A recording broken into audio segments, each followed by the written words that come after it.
Assalamualaikum warahmatullahi wabarakatuh. Innal hamdalillah wassalatu wassalamu ala Rasulillah wa ala alihi wa sahbihi wa man tabi'ahum bi ihsan ila yaumil qiyamah. Alhamdulillah, tentunya senantiasa kita bersyukur kepada Allah atas seluruh nikmat yang Allah berikan dalam kehidupan kita, terutama kenikmatan ketika kita telah dijadikan bersaudara karena keimanan. Walaupun mungkin kita tidak bertemu di dalam darah, tidak bertemu di dalam silsilah dan nasab, tapi Allah telah menjadikan kita bersaudara karena keimanan yang ada pada hati kita. Yang menjadikan lebih besar rasa syukur kita adalah ketika persaudaraan ini menjadikan kita mencintai setiap nasihat yang disampaikan oleh Allah dan Rasul-Nya. Karena ini mengumpulkan dua kebaikan dan dua anugerah sekaligus. Anugerah dijadikan bersaudara dan anugerah yang kedua dijadikan kita berkumpul pada setiap nasihat yang disampaikan oleh Allah dan Rasul-Nya. Dan sesungguhnya tentunya kita memahami manusia itu akan senantiasa berada pada rotasi kebaikan selama mereka mencintai setiap nasihat yang datang dari Allah dan Rasul-Nya. Semoga persaudaraan kita adalah persaudaraan yang terjaga. Dan kita harus ingat, apapun masalah dan problem yang menjadikan kita mungkin merasa benar di dalam permusuhan, maka semoga Allah menjaga kita dari perkara itu. Dan yang kedua, semoga persaudaraan yang kita miliki yang merupakan bagian dari karunia Allah menjadikan kita saling menasihati di dalam kebaikan dan saling menasihati di dalam kesabaran. Nikmat inilah yang senantiasa menjadi sebuah kenikmatan besar dalam kehidupan orang yang beriman. Banyak orang muslim, tapi belum tentu diberikan kenikmatan bersaudara karena iman. Ada yang bersaudara hanya karena hobi yang sama, dan berbagai macam alasan yang terkadang kurang begitu penting. Ada orang yang mereka bersaudara, tetapi belum tentu mereka berkumpul dan saling mencintai setiap nasihat dari Allah dan Rasul-Nya. Dan kita tentunya mengharapkan dua itu kita dapatkan pada kehidupan kita karena kualitas keberkahan hidup kita tergantung bagaimana kita mampu mencintai dan dicintai oleh saudara kita karena iman, dan yang kedua karena kelapangan hati kita untuk menerima setiap ilmu dan nasihat menjadi petunjuk dalam kehidupan kita. Ilmu adalah anugerah besar, dan sesungguhnya tidak akan mungkin kita mendapatkan anugerah ilmu sampai kita memberikan pengorbanan yang besar dalam kehidupan kita. Makanya betul apa yang dikatakan para salaful ummah. Para ulama mengatakan al-ilmu la yu'tika syai'an hatta ma yu'tika minal juhdi. Ilmu itu nggak akan ngasih kamu apa-apa sampai betul-betul kamu memberikan pengorbanan kamu di dalam ilmu itu. Semakin kamu serius, semakin kamu betul-betul memberikan pengorbanan, waktu, tenaga, bahkan biaya, maka sebesar itulah keberkahan yang kita peroleh dan kita dapatkan. Dan kita tentunya harus merevolusi cara kita belajar. Banyak orang yang menjadi penuntut ilmu, tapi ternyata ketika menjadi penuntut ilmu, ternyata apa adanya dan ala kadarnya. Padahal ilmu akhirat itu sejatinya jauh lebih penting daripada ilmu dunia. Tapi fakta yang terjadi adalah banyak orang yang mereka betul-betul profesional ketika belajar ilmu dunia. Proses pendaftarannya, proses biayanya, proses sistematikanya, runutnya, dan evaluasi yang harus dilakukan per semester. Hanya untuk mempelajari tentang sastra Inggris, hanya untuk mempelajari tentang teknik mesin, hanya untuk mempelajari tentang hubungan internasional.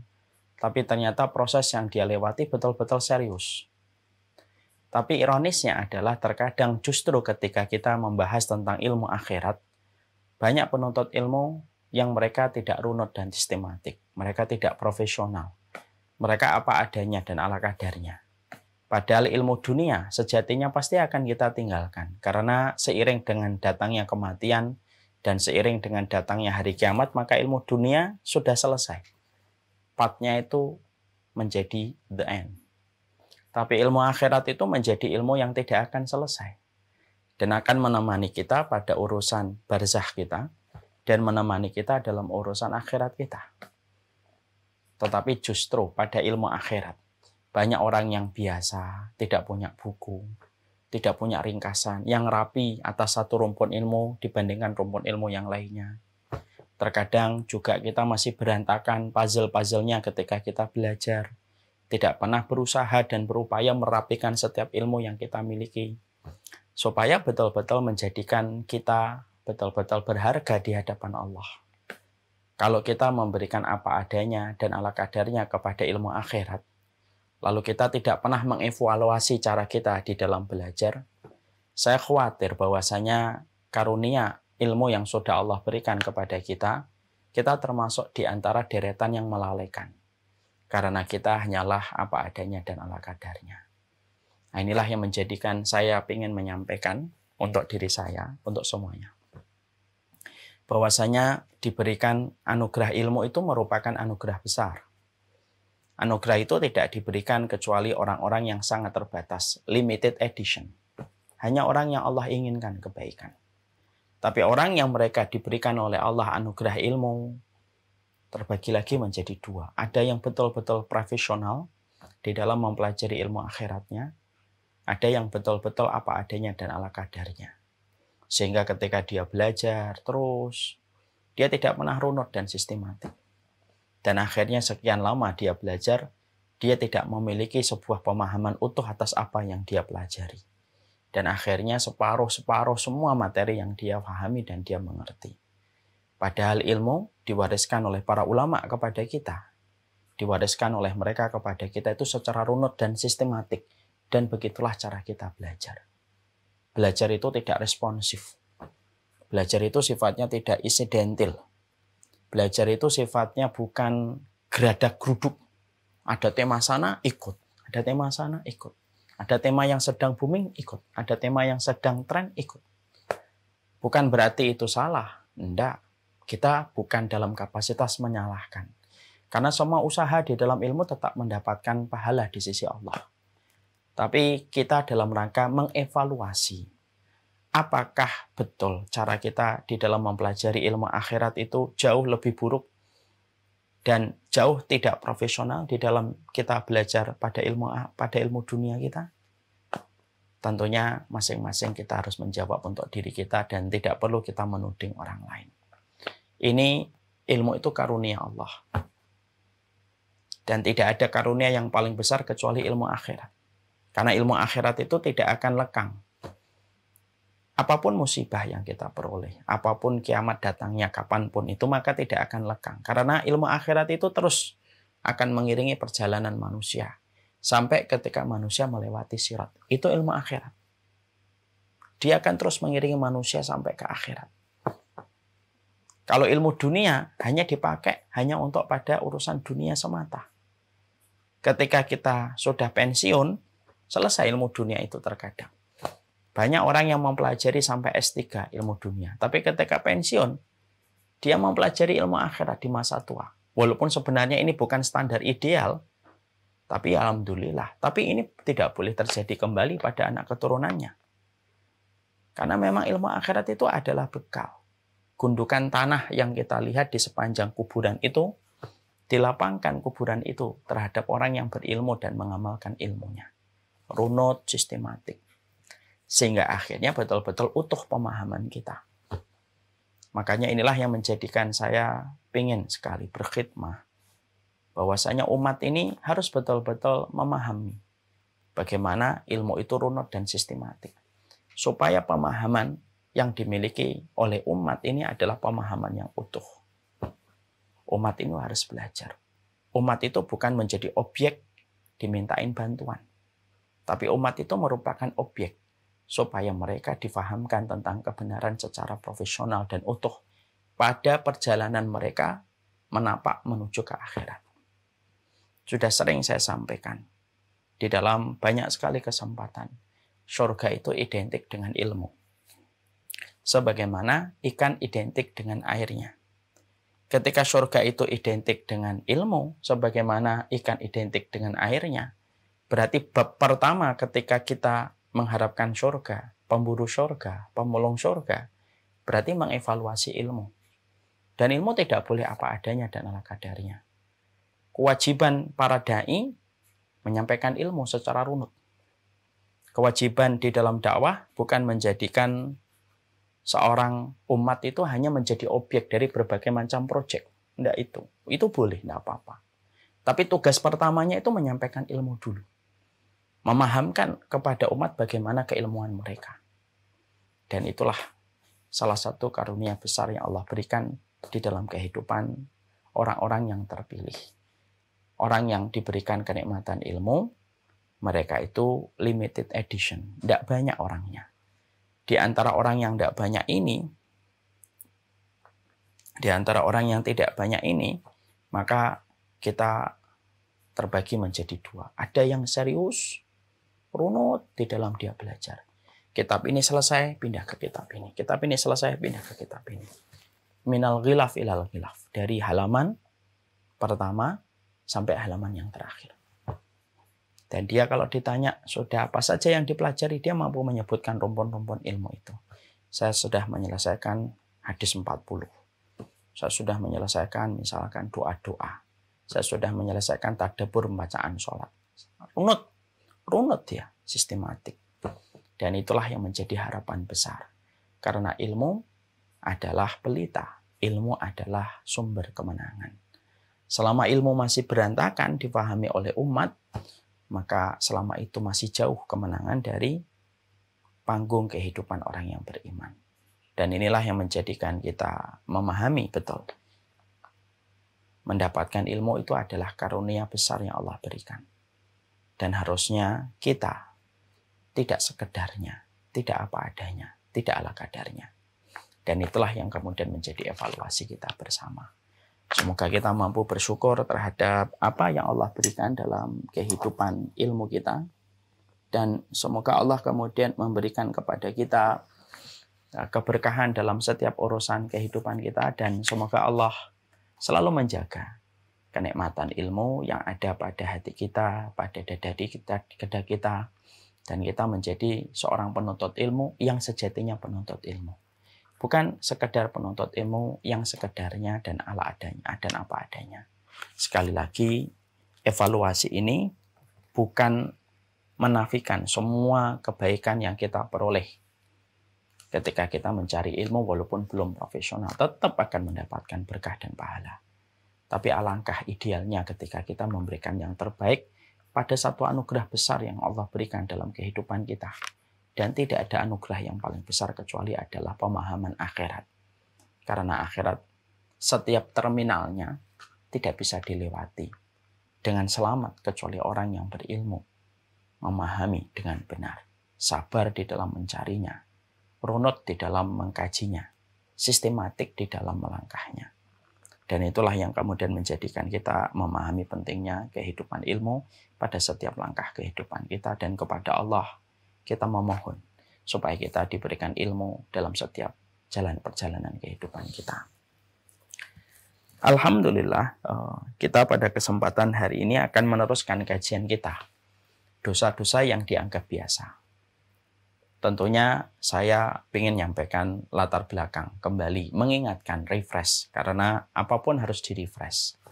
Bukankah laptop secanggih apapun RAM-nya, semahal apapun harga dari laptop itu, kalau terlalu banyak aktiviti yang dilakukan laptop, dia butuh di-refresh supaya tidak menjadi error dan hang. Manusia terdistract dengan banyak sekali aktivitas dan banyak sekali kegiatan. Terkadang kita harus merefresh sesuatu supaya kita paham. Salah satunya adalah alasan kita melakukan satu aktivitas. Kenapa kita mengkaji secara runut, sistematik, kajian kita tentang dosa-dosa yang dianggap biasa. Kenapa kita harus membahas itu? Yang pertama, karena sesungguhnya iman itu tidak hanya bicara melulu tentang masalah sholat dan puasa. Tapi iman itu bicara pula bagaimana komitmen kita ketika kita diperintahkan untuk menahan dari setiap larangan yang Allah berikan dalam kehidupan kita. Setiap larangan itu ditetapkan oleh Allah pada dasarnya adalah pembatas supaya kita tidak terjun bebas pada jurang kerusakan dalam kehidupan kita.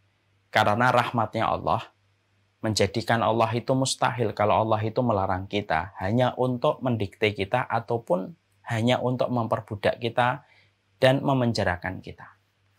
Larangan itu bukan untuk menjajah kita. Larangan itu pada dasarnya bukan untuk mendikte kita dan memenjarakan semua keinginan kita. Tapi larangan itu merupakan pembatas. Layaknya kita menyusuri jalan di pegunungan, maka ada pagar-pagar pembatas di sepanjang jalan untuk memberitahukan kepada setiap pengemudi mobil.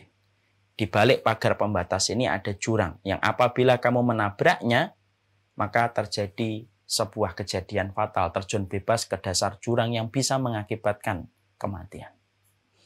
Maka disitulah kita memahami, inilah iman. Iman itu bagaimana menahan larangan.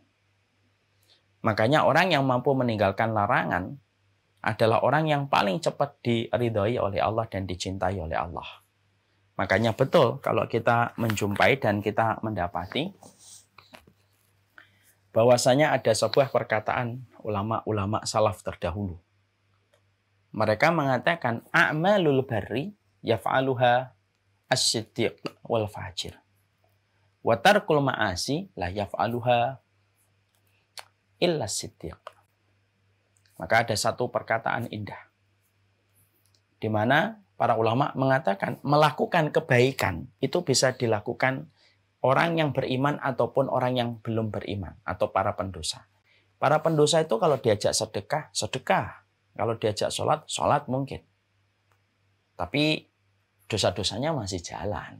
Walaupun mereka sholat, tahajud, duha, dosa-dosanya tetap jalan.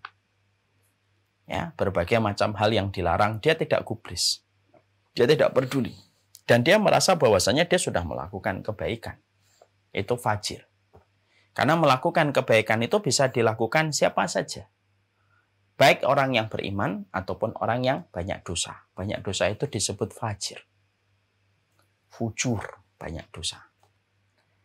Adapun watarkul ma'asi, adapun orang yang meninggalkan maksiat itu la yaf'aluha illa siddiq. Tidak ada yang mampu meninggalkan dosa kecuali orang yang jujur di dalam keimanan. Orang yang betul-betul berimanlah yang mampu meninggalkan dosa.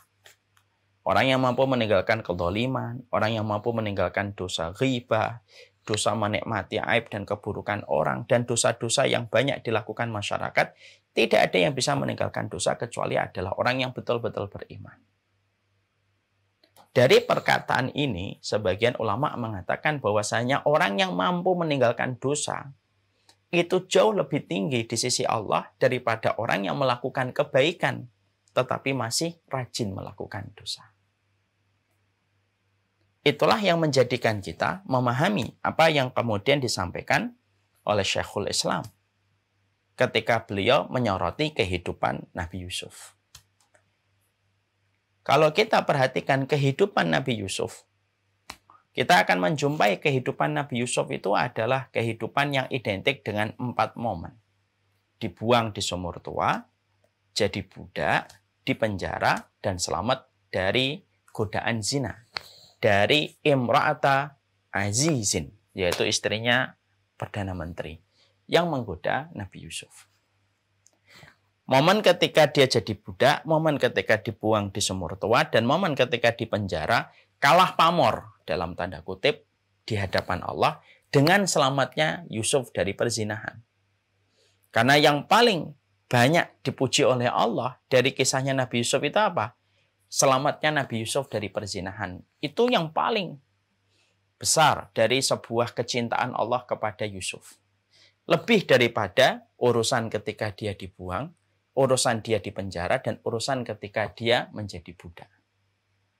Kenapa 3 momen dari kejadian itu kalah pamor dengan selamatnya Yusuf dari perzinahan? Karena ketika manusia mampu meninggalkan dosa pada saat ada dorongan yang kuat dan kondisi yang mendukung untuk melakukan dosa, dan dia mampu untuk meninggalkan dosa itu semata-mata karena Allah, itulah yang menjadikan rahmat Allah turun segera, ekspres kepada mereka yang mampu meninggalkan dosa. Semata-mata karena Allah. Karena sekali lagi, melakukan kebaikan bisa dilakukan oleh para beriman dan orang pendosa. Orang pendosa pun masih banyak yang sholat. Kalau sedekah juga banyak.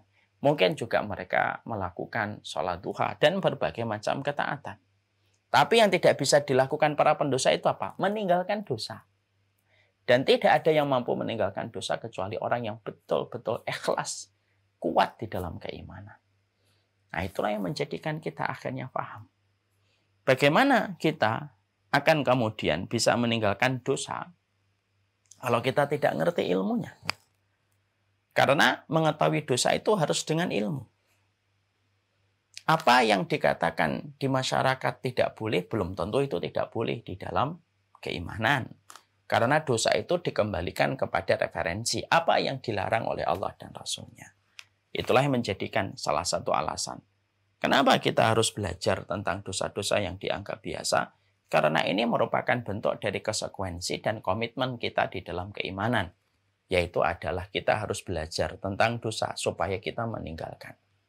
Ya.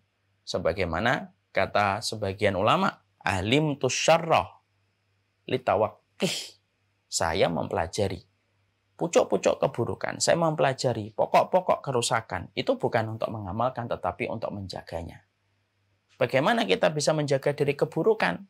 Kalau kemudian kita tidak mengetahui keburukan-keburukan itu apa? Bagaimana kita akan menghindari makanan tidak sehat? Kalau kita tidak tahu jenis-jenis makanan tidak sehat itu apa? Itu kan fatal. Pengennya hidup sehat.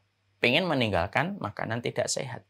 Ketika ditanya, kamu tahu nggak makanan tidak sehat itu apa? Dia hanya menyebutkan gorengan. Padahal makanan tidak sehat bukan hanya sebatas gorengan, tapi masih banyak yang lainnya. Alasan yang kedua, kenapa kemudian kita harus mempelajari tentang dosa-dosa yang dianggap biasa? Karena kita hidup pada satu zaman ketika banyak perkara dosa besar tetapi dianggap menjadi dosa kecil.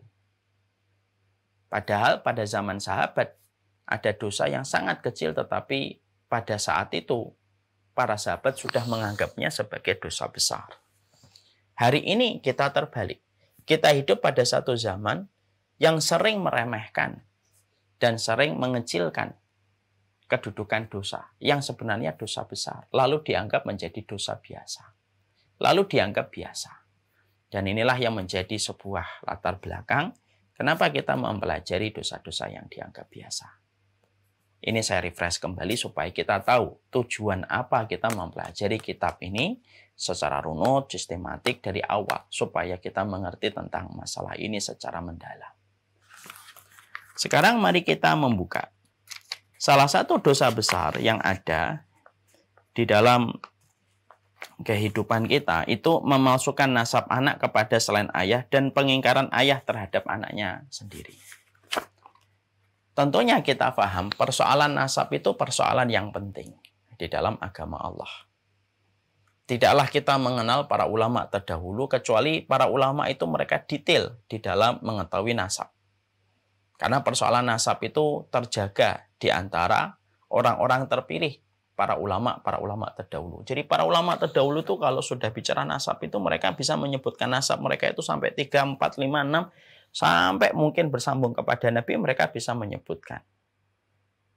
Karena memang pada dasarnya mengetahui nasab itu penting supaya tidak terjadi distorsi di dalam histori dan sejarah dan tidak terjadi penyimpangan. Hari ini kita merasakan betul kan? Hari ini kita merasakan tiba-tiba kita mengenal seseorang dan kita tidak tahu ini nasabnya orang siapa ini. Apa ini nasabnya? Dari mana? Dan akhirnya kita sering sekali mendapatkan impact-nya, akibatnya, kekacauan yang kita rasakan disebabkan karena kaburnya nasab seseorang. Padahal nasab itu sangat penting untuk mengetahui tentang silsilah supaya tidak terjadi penyimpangan dan kita bisa menyikapi seseorang. Salah satunya berdasarkan pertimbangan nasab yang dia miliki. Ini penting ini. Inilah yang kemudian kita dapatkan ketika kaum muslimin sudah mulai menjauh dari tuntunan syariat. Maka menjadikan akhirnya banyak syariat itu menjadi lentur. Dan syariat itu menjadi luntur. Di antara lunturnya syariat itu adalah syariat sunnah ketika betul-betul diwajibkan. Betul-betul dikondisikan di dalam kehidupan iman. Persoalan nasab itu menjadi persoalan yang harus terjaga. Karena ini bukan perkara sepele, ini perkara besar. Makanya sampai kita menjumpai kisah nyata Bagaimana kita mendapati Rasulullah Shallallahu Alaihi Wasallam memiliki anak angkat? Siapa anak angkatnya Rasulullah? Zaid bin Harithah. Dicintai oleh Rasulullah, dicintai oleh Rasulullah. Ya, tentunya mengangkat anak angkat itu diperbolehkan. Ya, dengan beberapa syarat-syarat yang harus kita penuhi syarat-syarat itu. Kapan-kapan kita bahas tentang prosedur mengangkat anak di dalam konteks hukum fikih. Maka Nabi itu menyayangi Zaid bin Harithah, dan betul-betul Zaid bin Harithah itu memiliki kedudukan yang begitu istimewa di hati Rasulullah Shallallahu Alaihi Wasallam. Makanya dulu kalau para sahabat ingin menyampaikan sesuatu, terkadang mereka menyampaikan via Zaid bin Harithah. Lima kanatihi fi Rasulullah. Karena kedudukan Zaid bin Harithah di dalam kehidupan Nabi. Nabi sangat mencintai Zaid bin Harithah. Dan itu pun juga karena Nabi tidak memiliki anak laki-laki kecuali diwafatkan oleh Allah sebelum beliau balik. Berdua balik. Ada Qasim dan ada Ibrahim. Yang dua-duanya diwafatkan oleh Rasulullah. Yang dua-duanya diwafatkan oleh Allah sebelum mereka berdua balik. Makanya Rasulullah sampai mendapatkan sebutan Abtar. Yang menjadi sebab turunnya ayat yang terakhir pada surat Al-Kautsar. Inna syani'aka huwal abtar. Abtar itu apa? Abtar itu kalimat sindiran. Bagi laki-laki dalam kulturnya masyarakat Arab, apabila ada laki-laki tidak memiliki anak laki-laki, itu seakan-akan terputus nasabnya. Mereka menyebutnya abtar. Makanya ketika mereka menjumpai dan mendapati Rasulullah tidak memiliki anak laki-laki, Qasim meninggal sebelum balik, masih belia meninggal. Ibrahim meninggal ketika belia. Maka kemudian mereka lalu ramai membuli Rasulullah dan menyebut Nabi dengan kata abtar. Allah yang merespon. Allah turunkan itu salah satu ayat yang terakhir pada surat Al-Kautsar. Inna syani'aka huwal abtar. Yang membencimu, yang membenci sunnahmu, yang membenci apa yang kamu ajarkan, itulah yang sebenarnya abtar. Terputus dari rahmatnya Allah dan merekalah yang paling merugi. Karena terputus dari zat yang menguasai alam semesta. Ya, mungkin ada yang bertanya, kenapa Rasulullah tidak punya anak laki-laki, Ustaz? Hikmahnya Allah tidak pernah meleset. Hikmah Allah itu pasti mulia dan pasti ada kebaikan. Sebagian para ulama menyampaikan, kenapa Nabi tidak memiliki anak laki-laki? Karena untuk menjaga supaya tidak terjadi pengkultusan besar-besaran kepada anaknya Rasulullah setelah Rasulullah wafat. Itu sebagian dari hikmah yang digali oleh sebagian ulama. Yang lebih tahu tentang hikmahnya, kenapa Nabi tidak memiliki anak laki-laki? Bukankah Daud memiliki Sulaiman? Bukankah Ibrahim memiliki Ismail? Para nabi mulia mereka memiliki anak yang menjadi nabi dan rasul. Tapi kenapa Nabi tidak diberikan anak laki-laki? Hikmah yang tepat dan menyeluruh. Kenapa Nabi Muhammad, anak-anak laki-laki beliau diwafatkan semenjak belia dan tidak dipanjangkan umurnya sampai dewasa, hanya Allah yang tahu. Kondisi inilah yang kemudian menjadikan kita memahami Nabi itu akhirnya ketika mendapati Zaid bin Harithah dalam perjalanan keluarga itu, maka betul-betul dicintai dan diangkat menjadi anak angkatnya Rasulullah. Diangkat menjadi anak angkatnya Rasulullah. Kecintaan beliau kepada Zaid bin Harithah itu sempat membuat Rasulullah ingin untuk menasabkan Zaid itu kepada nama beliau, Zaid bin Muhammad. Tapi kemudian diluruskan oleh Allah. Dan tidak kemudian dilakukan oleh Nabi, diurungkan oleh Rasulullah. Ketika Allah memperingatkan tentang perkara itu yang tidak boleh dilakukan. Ini menjadi masalah yang kemudian memberi sebuah faedah pada kehidupan, keilmuan, dan referensi kita. Masalah nasab itu memang masalah besar yang memang tidak boleh. Apapun alasan bagi seseorang itu merubah nasab itu. Dan sesungguhnya, kalaulah setiap kaum muslimin hari ini kita hidup pada kultur yang masih kuat menjaga nasab, mungkin akhirnya kita akan tahu tentang fulan dan fulan bagaimana silsilahnya ketika ke atas, dan kita tahu bagaimana kok dia bisa melakukan ini dan itu bisa jadi karena latar belakang nasab dan silsilahnya yang ketahuan. Karena bisa jadi, tidak semuanya ya. Apa yang dilakukan oleh cucu dan cicit itu tidak jauh dari apa yang dilakukan nenek moyangnya dulu. Sampai kemudian kita mendapati bagaimana cucunya dan cicitnya hari ini. Itulah pentingnya bagaimana persoalan nasab. Ya, makanya di dalam kehidupan kita menikah salah satu di antara pertimbangan orang nikah itu karena nasab. Walaupun ini bukan pilihan ideal di dalam syariat. Pilihan idealnya tetap karena agama. Tapi memang nasab itu sangat mempengaruhi. Nah, inilah yang kemudian menjadikan kita akhirnya memahami betul. Berarti dalam kehidupan seseorang, maka sesungguhnya kita harus terus betul-betul menanamkan nasab untuk anak-anak kita. Bahkan salah satu di antara perkara yang kita ajarkan kepada anak-anak kita itu nama nasab mereka. Ini juga jadi ilmu bagi saya. Ya. Dan jadi peringatan untuk saya. Saya harus mengenalkan nama nasab untuk anak-anak saya. Yaitu adalah Fulan bin Fulan siapa, Fulan bin Fulan siapa, Fulan bin Fulan. Terus setidaknya ada 5 nasab yang kita harus jaga dari nama kita. Karena ini merupakan bagian dari kulturnya sunnah. Dan tidaklah ada ulama, kecuali mereka memiliki deretan nasab yang terus bersambung. Bahkan nasabnya Rasulullah pun mampu dijelaskan ketika bersambung sampai Nabi Adam. Saking begitu terjaganya referensi-referensi dalam Islam. Makanya Masya Allah ya, referensi-referensi Islam itu luar biasa. Ya, dalam nasab, dalam masalah silsilah, dalam masalah bagaimana orang-orang yang menyampaikan hadis, semuanya terbukukan. Dan itu menjelaskan kepada kita, tidak ada agama yang paling detail menjaga komitmen dan amanah keilmuan kecuali Islam. Kecuali Islam. Bahkan urusan nasab pun terjaga. Tapi ketika akhirnya Islam sudah mulai menjauh dari syariatnya Allah, terjadilah berbagai macam perkara-perkara yang luntur pada kehidupan kaum muslimin. Salah satunya yang luntur dalam kehidupan kaum muslimin adalah persoalan nasab. Maka ketika kita sudah mengetahui betapa pentingnya persoalan nasab inilah yang menjadikan akhirnya kita juga paham. Ketika persoalan nasab itu persoalan yang penting, maka termasuk di antara pentingnya persoalan nasab itu apa? Jangan pernah kita itu memberikan nasab kepada seseorang dengan nasab yang bukan nasabnya. Walaupun kita memiliki banyak pembenaran atas apa yang dilakukan.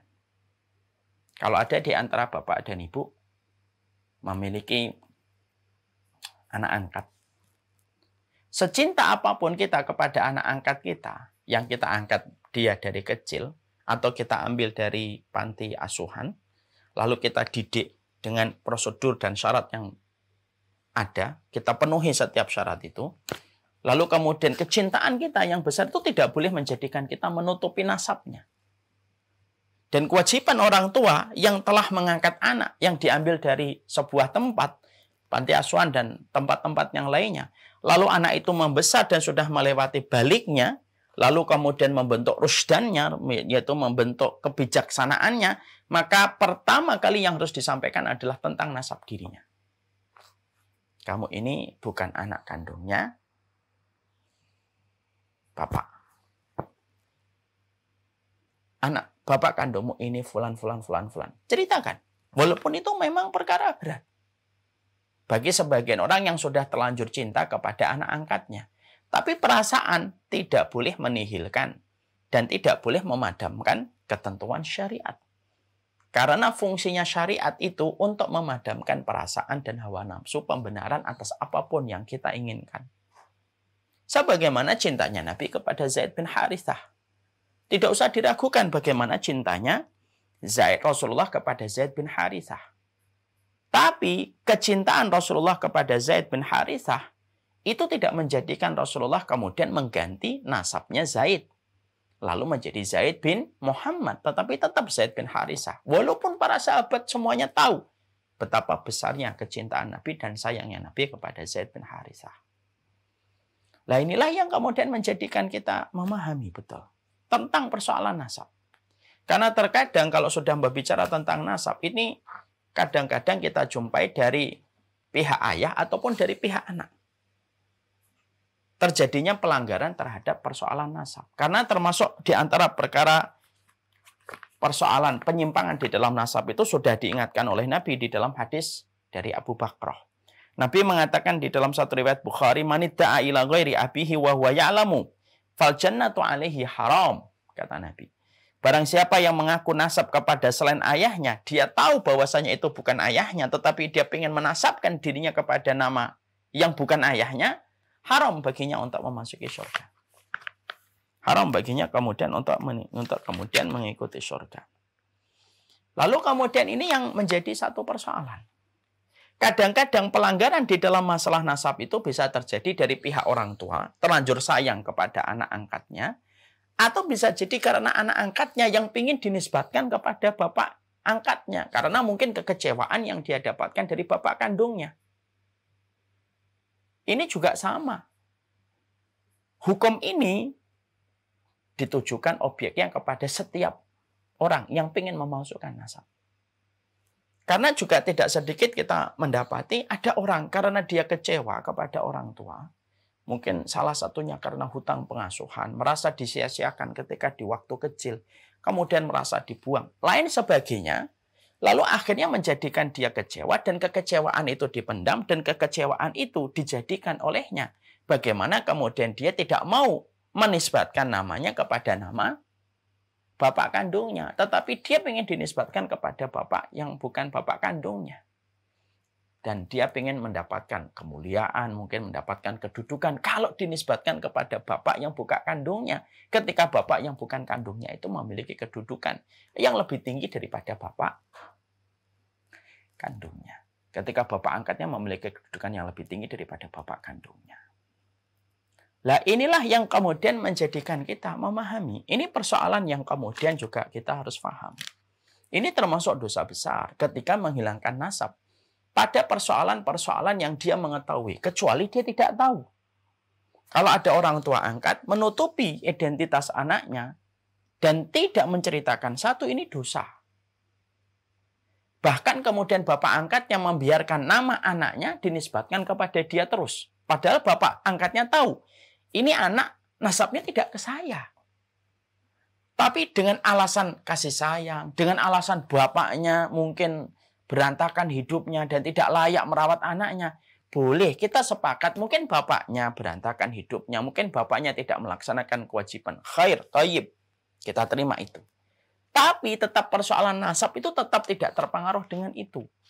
Karena ini kemudian termasuk perkara yang kita harus mengerti. Ya. Maka ini pula yang kemudian kita harus pahami.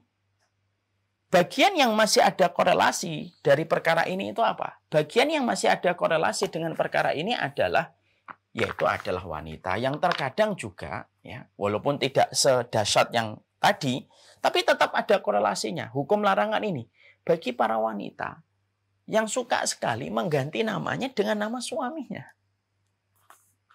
Lalu menasabkan secara tidak langsung dirinya dengan nama suaminya. Maka sebenarnya walaupun tidak sebesar dosa seorang anak yang mengganti nama nasab orang tuanya, tapi perkara ini harus diluruskan sebenarnya. Ya, perkara yang agak kurang benar, yaitu adalah ketika banyak perempuan lalu menisbatkan namanya kepada nama suaminya. Padahal bagaimanapun anak perempuan, ketika dia menikah atau tidak menikah, pernikahan itu tidak mempengaruhi nasab. Yang mana seorang anak harus mengembalikan nasab dirinya itu kepada orang tuanya, bukan kepada suaminya. Kan begitu ya.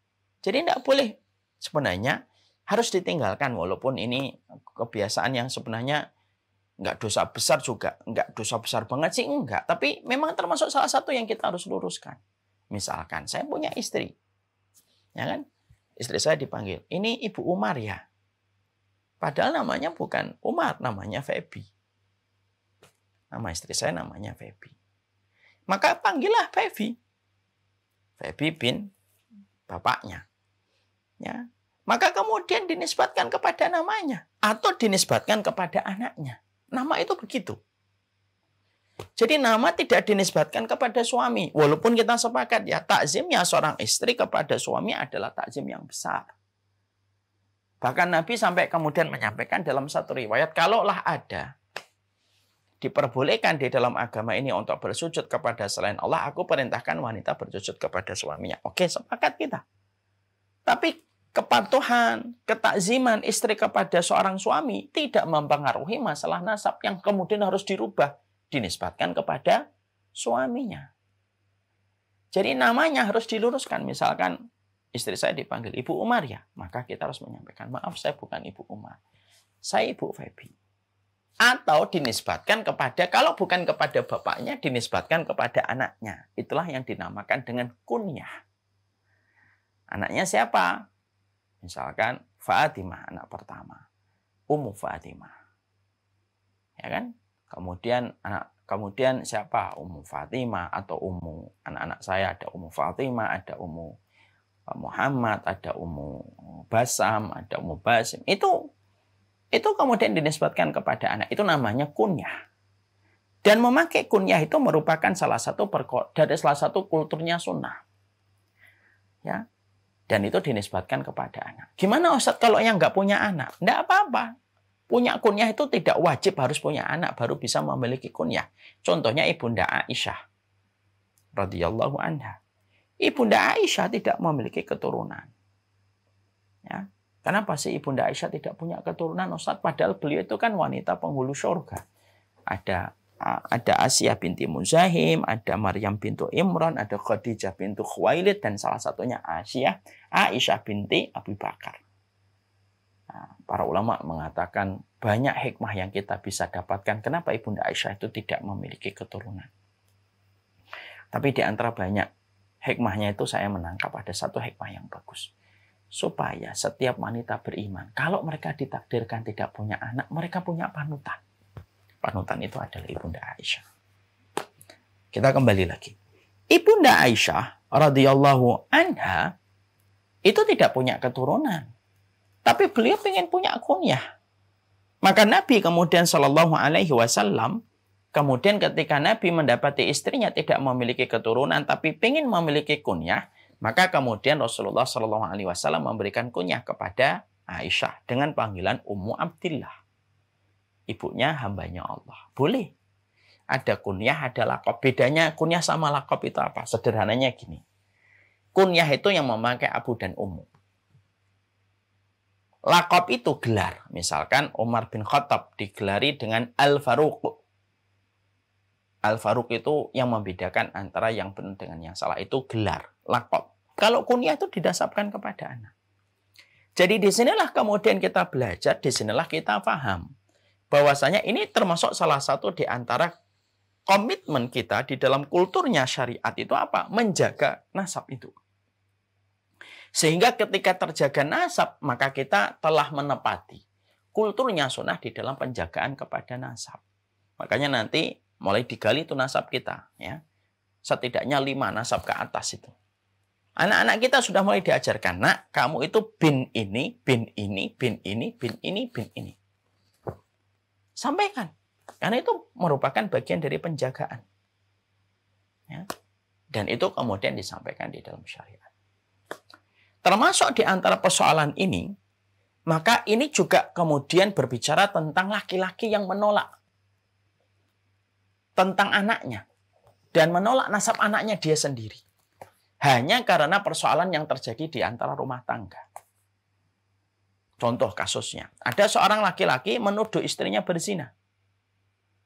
Lalu ketika istrinya hamil, dia dituduh berzina. Lalu akibat dari tuduhan dia berzina menyebabkan dia menolak anak itu dinasabkan kepadanya. Hati-hati loh. Kalau itu betul anakmu, lalu kemudian kamu menolak hanya karena kecurigaan kamu kepada istrimu, lalu menolak nasab pada anak itu, padahal itu betul anak kamu, Masya Allah ya. Maka itu menjadi dosa yang sangat besar. Ya. Makanya saya pernah diberitahu oleh salah satu circle dakwah saya. Memang persoalan nasab itu memang betul kalau Islam itu akhirnya menjaganya dengan betul-betul hati-hati. Dan hari ini kita mendapati justru terbalik. Di Amerika, persoalan anak bernasab siapa itu bingung. Dan ada sebuah acara reality show, seorang anak itu dites DNA dan ternyata banyak sekali setelah tes DNA itu diungkapkan ternyata anak itu bukan DNA dari bapak dari suami dari istrinya. Ternyata istrinya mungkin selingkuh dan berzina. Masya Allah ya. Makanya dalam Islam itu Masya Allah betul-betul menjaga pernikahan. Makanya saya pernah menjumpai kan di satu kejadian. Ada seorang laki-laki itu punya anak 19. Yang dia tidak pernah ketahui dari mana anak-anak ini. Tanpa dia sadari bahwasanya dia sering menjual spermanya di bank sperma. Dan bank sperma itu menjadi rujukan pasangan-pasangan lesbian ataupun perempuan yang ingin punya anak tapi tidak ingin punya suami.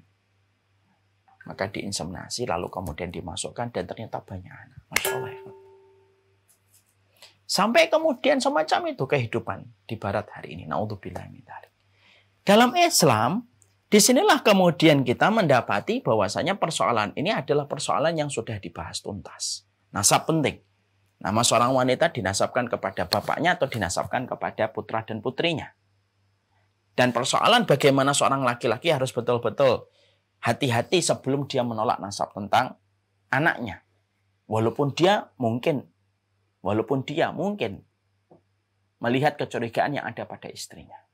Makanya di dalam hukum syariat fikih itu, kalau kita membahas di dalam syariat fikih itu, kalau ada seorang istri, ada seorang suami, menuduh istrinya berzina, maka kemudian istrinya menolak tuduhan dari suaminya, maka salah satu metode yang paling terakhir untuk menjembatani pertikaian tuduhan dengan tuduhan yang tidak tuntas karena pihak suami ngotot menuduh, pihak istri ngotot untuk menolak. Makanya di dalam Islam itu ada yang dinamakan dengan hukum al-li'an. Pernah saya sampaikan? Mungkin masih ingat kan? Saya sampaikan lagi. Hukum al-li'an. Hukum li'an itu apa, Ustaz? Hukum li'an itu adalah hukum melaknat pasangan yang sudah terikat dalam pernikahan, tapi mereka saling menuduh di dalam hukum besar, yaitu adalah perzinahan. Ya, Masya Allah ya. Tentunya kita paham ya. Menuduh berzina itu persoalan besar. Ini saya sampaikan kepada bapak-bapak dan ibu-ibu, santri dan para santriwati, netizen. Jangan gampang menuduh orang berzina kalau kita tidak bisa mendatangkan 4 orang saksi. Karena siapapun yang menuduh orang berzina, tapi tidak mendatangkan 4 orang saksi yang mampu dihadirkan, yang melihat bagaimana zina itu terjadi, sebagaimana timba masuk dalam sumurnya, yang berdosa itu yang menuduh. Walaupun mungkin itu fakta. Walaupun itu fakta. Kenapa? Islam itu sangat menjaga kehormatan. Yang hari ini kehormatan itu hancur berantakan gara-gara media sosial. Kita lihat fulan, wah ini mah hamil, ini. Udah, tidak usah. Kalau kamu tidak melihat perbuatan zinanya, sudah diam aja. Diam itu jauh lebih baik. Ingatlah perkataan dari Umar bin Khattab. Aku mendapati banyak bicaraku, dan aku menjumpai banyak salahku. Dan aku tidak pernah menjumpai diamku banyak salah. Diam itu lebih baik. Karena dalam syariat Islam itu memang aturannya kalau kamu menuduh seseorang berzina, itu harus didatangkan 4 orang saksi. Kalau kita tidak bisa mendatangkan 4 orang saksi, 3 orang selain kita yang kemudian akan mendapatkan hukuman. Jadi ada orang nih, ngelihat perbuatan zina. Betul-betul dia ngelihat perbuatan zina. Sebagaimana timba masuk dalam sumurnya, dia ngelihat. Tapi seorang diri, maka dia tidak bisa membuat pengumuman. Saya ngelihat dia berzina. Demi Allah. Demi Allahnya kita hanya seorang diri, tapi tidak ada 3 teman yang melihatnya. Tidak diterima di dalam Islam. Kenapa harus 4 orang saksi, Ustaz? Itulah betapa ketatnya syariat Islam menjaga kehormatan kaum muslimin. Yang hari ini, kehormatan menjadi barang murah. Disebabkan banyak sekali sosial media. Pemilik-pemilik akun yang tidak pernah tahu tentang hukum dan syariat. Membuat berita terus. Hanya menjadikan kita objek dari berita itu untuk mendapatkan adsense atau mendapatkan iklan. Tanpa mereka memperdulikan syariat. Ini saya sampaikan, maaf. Ini kemudian masalah yang betul-betul besar ini. Jangan gampang menuduh orang berzina. Diam saja. Tapi perutnya semakin besar. Diam. Kalau memang kamu nggak bisa mendatangkan saksi. Tapi memang baru 3 bulan nikah kemudian lahir. Sudah diam. Kalau memang kamu nggak bisa dimintain 4 orang saksi. Karena semangatnya Islam itu sangat menjaga kehormatan. Kalau memang kamu ngelihat 3 bulan dia baru nikah kemudian hamil, katakan aja mungkin dia memiliki satu alasan atau kondisi yang tidak saya tahu. Mungkin dia nikah siri sebelumnya sampai kemudian saya mengetahui tanggal nikahnya. Berikan alasan, sudah. Kecuali kamu bisa melihat perbuatan zina itu 4 orang bareng-bareng. Itu yang kita harus paham. Wah, gatal tangan saya, Ustaz. Nah, itulah fungsinya iman. Wah, pikiran saya jadi liar, Ustaz. Gak bisa saya membiarkan. Gak bisa. Dalam hukum masalah zina itu, ketentuan syariatnya semacam itu. Itu yang kita bicarakan tentang menuduh orang itu berzina. Sekarang kita tarik suami istri yang kemudian dituduh berzina. Suami menuduh istrinya berzina. Istrinya menolak. Suaminya ngotot menuduh. Istrinya ngotot menolak. Maka ketika tidak ada islah, perbaikan di antara kedua suami istri ini, maka kemudian yang dilakukan itu apa? Terjadilah dan ditegakkanlah hukum li'an. Hukum li'an itu gimana? Hukum berat. Tapi ini menuntaskan masalah yang terjadi antara suami istri. Hukum li'an itu sumpah pocong. Bukan. Hukum li'an itu hukum sumpah diucapkan di bawah Quran. Tidak. Terus apa Ustaz hukuman li'an itu? Hukuman li'an itu semacam ini. Ada seorang suami nuduh istrinya berzina. Maka kemudian mereka berdua diajukan kepada qadhi, kepada hakim. Diajukan kepada qadhi, kepada hakim. Lalu diajukan kepada qadhi, setelah diajukan kepada qadhi, maka kemudian pihak suami yang menuduh lalu diperintahkan untuk mengulang kata tuduhannya 4 kali. Saya demi Allah Fulan bin Fulan bersumpah bahwasanya istri saya Fulanah binti Fulanah betul-betul telah berzina. Saya Fulan bin Fulan demi Allah bersumpah menuduh istri saya Fulanah binti Fulanah telah melakukan zina. Diulang 4 kali. Setelah 4 kali dia mengucapkan itu, maka sang qadhi hakim lalu berkata, cukup dulu. Yakin akan mengucapkan yang kelima? Maka si pihak penuduh ketika ditanya ulang, siap untuk menuduh dan siap konsekuensinya? Siap. Jatuhlah yang kelima. Yang kelima gimana? Dan saya demi Allah bersumpah, kalau istri saya Fulanah dan bin Fulanah ternyata tidak berzina dan tuduhan saya salah, saya siap menanggung hukuman dunia dan akhirat. Maka hukum li'an terjadi. Yes. Satu pihak. Pihak yang satunya sebagai istri, maka dia akan diperintahkan untuk menjawab. Ini hukuman li'an itu hukuman berat. Maka kemudian istri kemudian akan menjawab, saya Fulanah binti Fulanah, demi Allah, saya tidak melakukan zina sebagaimana yang dituduhkan oleh suami saya Fulan bin Fulan. Sampai 4 kali. Setelah 4 kali, ditahan sama qadhi dulu. Siap mengucapkan yang kelima? Siap. Apapun resikonya, apapun resikonya. Lalu kemudian dia berkata, demi Allah, kalau saya berdusta tentang pengakuan diri saya, maka saya siap menerima laknat dari Allah dunia dan akhirat. Setelah suami istri mengucapkan li'an yang semacam ini, terputuslah hubungan mereka dunia dan akhirat. Dan salah satu pihak akan menanggung akibatnya dunia dan akhirat. Ya. Jadi Masya Allah ini li'an. Jadi untuk kemudian menyelesaikan kemudian di antara percekcokan dan perselisihan ketika ada suami istri ketika mereka menolak. Anaknya, kalau kemudian suami gara-gara marah lalu kemudian dia menolak anak itu, entah karena malu, entah karena dia menuduh istrinya, entah karena dia sudah punya istri, lalu mengaku kepada istri yang baru bahwasanya dia bujangan, lalu kemudian ketika ada orang yang mengaku anaknya, dia menjaga namanya di depan istri dan keluarga istri yang baru, kemudian dia menolak itu dosa besar. Manidda'a ila ghairi abihi, orang yang kemudian sampai dia menolak atau menisbatkan namanya kepada selain bapaknya, atau dia menolak nasab anak yang harusnya berpulang kepadanya, fahuwa haramun alaihi minal jannah, diharamkan baginya untuk surga. Artinya itu terkategori sebagai dosa besar. Ya, makanya Masya Allah ini. Nah, inilah yang kemudian menjadikan kita mengerti betul. Ya, persoalan nasab ini persoalan yang hari ini dianggap biasa. Dan kalau kita relate pada kehidupan kita sehari-hari, kita akan menjumpai bahwasanya berbagai macam praktek-praktek yang kurang benar yang harus kembali diluruskan. Satu, bagaimana orang sudah tidak lagi memperdulikan nasab. Cuek terhadap nasab. Dan akhirnya kita tidak pernah tahu nasab seseorang kan. Akhirnya kita, ini siapa sih kok gini. Ternyata kalau ditelusuri nasabnya ternyata ada masalah pada nasabnya entah keberapa. Dan bisa jadi apa yang terjadi hari ini hanyalah pengulangan dari apa yang dilakukan kakek buyutnya. Kan bisa terjadi. Tanpa kita mengetahui kalau kita tidak paham tentang nasab. Yang kita relate pada kehidupan kita sehari-hari, kita jumpai pula bagaimana para ibu-ibu ini agak kurang benar kalau menasabkan namanya itu kepada nama suaminya. Lalu dipanggil atas nama suaminya. Tentunya ini harus diluruskan ya. Ini hanyalah hal yang menjadi kebiasaan yang tentunya insya Allah kalau diluruskan maka itu sesuai dengan standar kebenaran.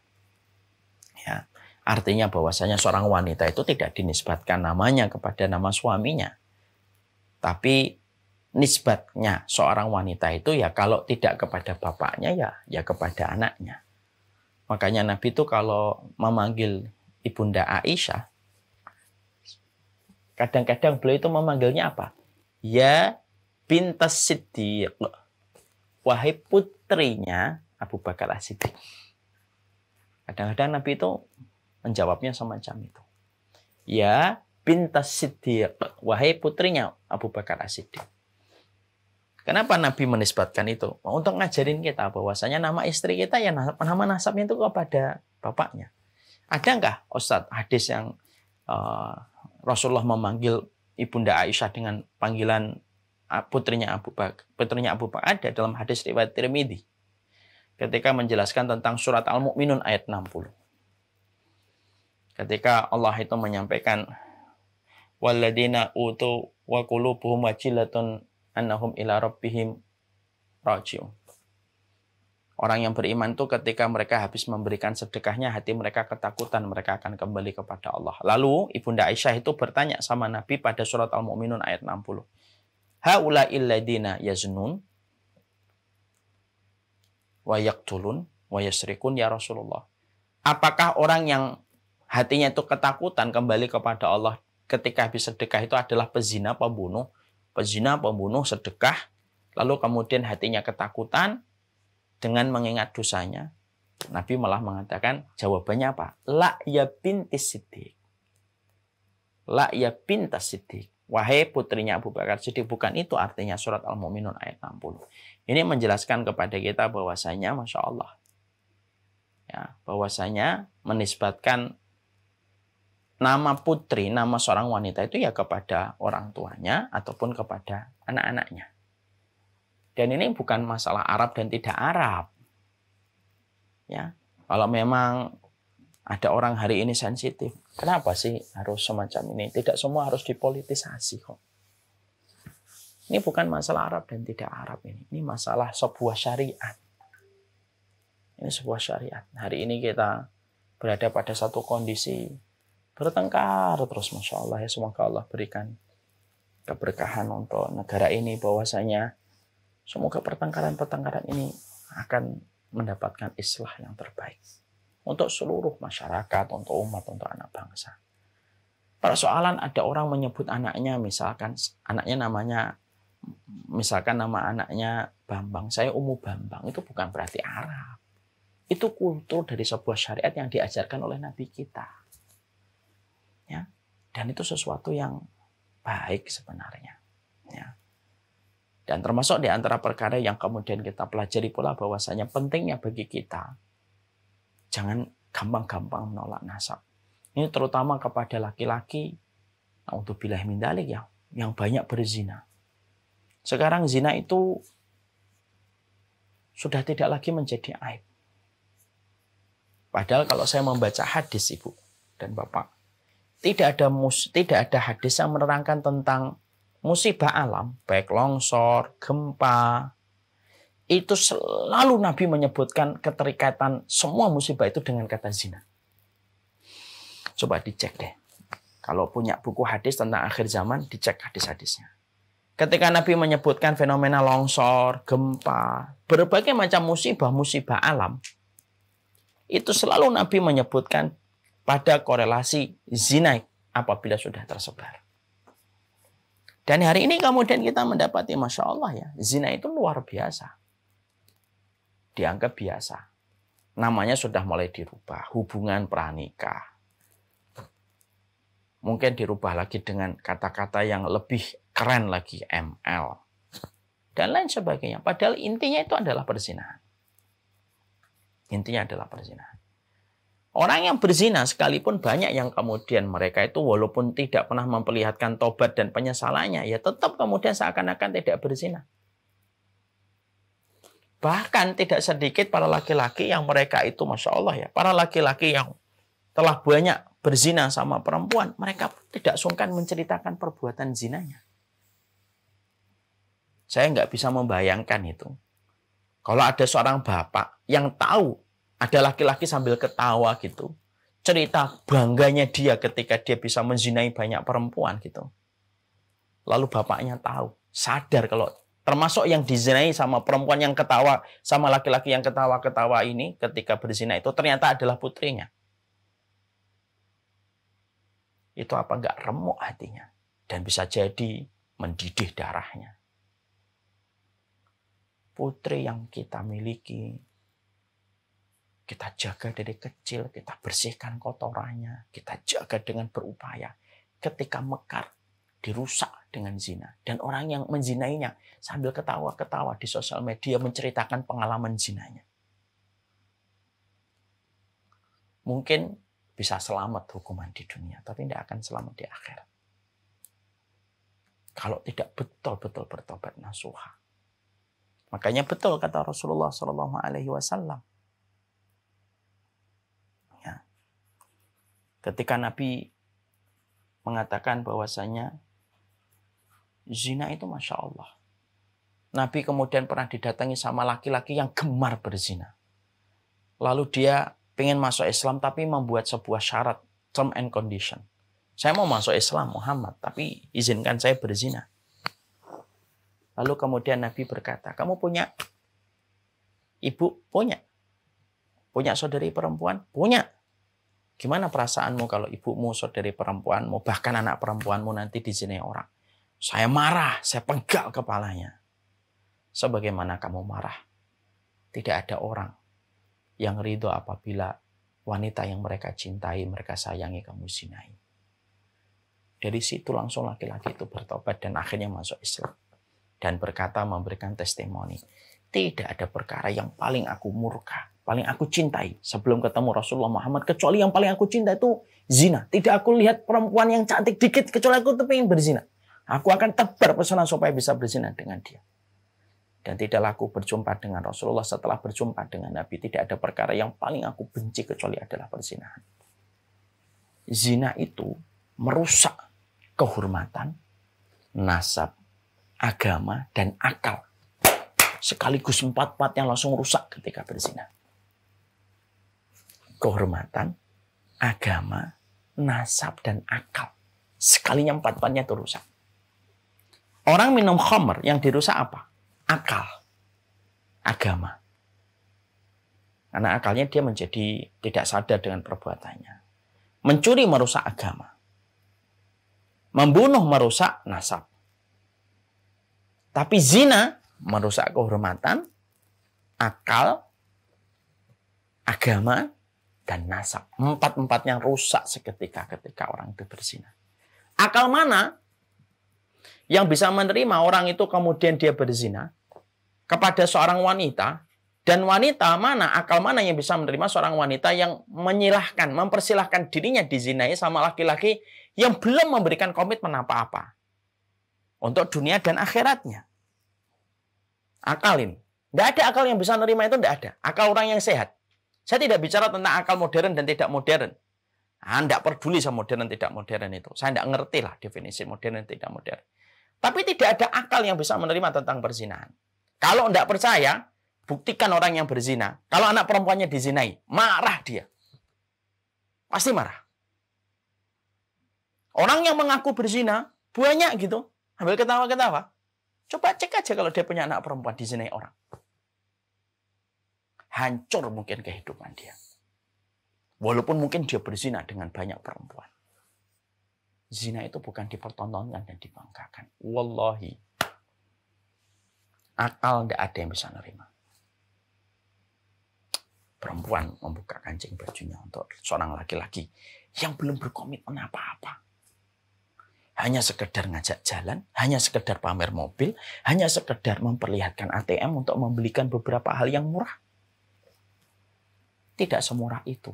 Agama ini mentreatment para wanitanya. Agama ini agama yang besar. Dan yang paling mendapatkan kesucian dari agama ini adalah kaum wanitanya. Menyentuhnya pun tidak boleh sembarangan, kecuali kamu harus mengambil komitmen. Nasab jadi rusak. Kalau hamil, nasabnya ke siapa? Kalau hamil, sebelum pernikahan, terjadinya pembuahan sebelum terjadinya akad, ijab akad, maka kemudian nama nasabnya tidak bisa nasab kepada orang tuanya. Pasangan berzina, nasabnya dinisbatkan kepada tempat tidur. Bahasa fikihnya, waladun lil firash, anaknya tempat tidur. Agamanya rusak. Karena termasuk dosa besar. Tidak ada aliran kenikmatan yang paling dibenci oleh Allah yang ada pada kehidupan manusia, kecuali aliran kenikmatan yang didapatkan dari zina. Kehormatannya, mana ada kehormatan yang bisa menerima seseorang dizinai? Tidak ada yang bisa menerima. Ini empat-empatnya rusak ini. Dan hari ini kita dipaksa untuk menerima dan memaklumi perzinahan. Tidak bisa. Enggak bisa. Zina itu masalah besar. Ya. Nah, inilah yang menjadikan kita akhirnya memahami betul. Ini persoalan yang kemudian sangat menentukan persoalan nasab nantinya. Makanya anak zina itu, Masya Allah ya. Kalau anak itu zina, anaknya sih tidak salah. Yang salah tetap orang tuanya. Tapi konsekuensinya tetap harus ditanggung. Apa itu? Anak itu nanti kalau kemudian dia putri, kemudian dia besar, mau nikah, tidak bisa orang tuanya menikahkan. Karena dia hanya bapak dari hasil perzinahan. Bukan dari bapak hasil akad ijab kabul di dalam pernikahan. Yang menjadi wali, standar wali itu apa sih definisinya? Wali itu adalah orang yang kemudian ditetapkan secara hukum syar'i menjadi walinya seorang wanita ketika menikah. Siapa itu? Bapaknya. Tetapi dengan pandangan syariat, yaitu setelah terjadinya ijab kabul, pembuahan dirinya sebagai seorang wanita yang dilahirkan. Kalau kemudian ada seorang wanita terjadinya pembuahan sebelum terjadinya pernikahan, maka dia tidak bisa dinikahkan oleh bapaknya. Walaupun itu memang secara biologis memang bapaknya, tapi tidak menjadi bapak secara syar'i. Anaknya tidak salah. Anaknya tidak boleh disebut anak jadang. Ngawur aja, anaknya tidak salah. Yang salah orang tuanya. Akibatnya itu yang harus ditanggung. Kalaulah setiap para laki-laki betul-betul berpikir sebelum dia membuka kancing baju, dan sebelum seorang perempuan kemudian akan melakukan perzinahan, sepanjang ini dia memikirkan efeknya, tentunya tidak akan mudah terjadi perzinahan. Dan hari ini kita dihadapkan kepada sebuah situasi. Semua perkara itu mengarah kepada hal-hal yang menjurus kepada perzinahan. Bercanda-canda tentang masalah perzinahan dianggapnya lucu. Padahal ini merupakan perkara besar. Inilah pentingnya bagi kita. Jadi disinilah kita membahas hukum dari yang ke-24, yaitu persoalan nasab. Sekaligus pula rentetannya pembahasan tentang masalah zina. Karena zina itu terjadinya anak-anak yang mereka nanti lahir tanpa dinasabkan. Makanya saya sudah pernah menyampaikan ya kepada ibu-ibu semuanya dan bapak ya. Ada orang yang kemudian pasangan yang berzina. Lalu ketika mereka sudah tobat, mereka hadir di majelis ilmu pada satu waktu, beliau tanya, "Ustaz, saya mau nanya," gitu. Saya bilang, "Iya Pak, ada apa?" Nah, dia ngakuin bahwasanya dia dulu pernah berzina. Dari hasil zinanya, lahirlah anak pertama. Dan perempuan, anak itu pada saat itu sudah kelas 3 SMP. Pertanyaan ini sudah ditanyakan 3 tahun lalu, jauh sebelum pandemi. Berarti anak ini sekarang sudah mulai, mungkin sudah kuliah. Lalu bapaknya bertanya, Ustaz, nanti kalau anak perempuan saya nikah, apakah saya tidak bisa menikahkan? Saya bilang, maaf Pak, tidak bisa. Menangis beliau. Saya peluk beliau. Menangis beliau. Saya bilang, ya itu hukumnya Pak. Saya harus apa Ustaz? Ya Bapak harus ngomong nanti saat waktu itu terjadi. Terus yang nikahkan yaitu adalah wali hakim. Dan kita tidak bisa menikahkannya. Itulah betapa agama ini tuh syariatnya ada. Bukan akhirnya digampang-gampangkan, tapi juga tidak diberat-beratkan sampai akhirnya menjadi ekstrim. Agama ini di pertengahan. Hati-hatilah terhadap masalah zina. Wassallallahu ala nabiyina Muhammad. Alhamdulillahirabbil alamin. Ini yang dapat kita sampaikan di dalam perjumpaan kita hari ini.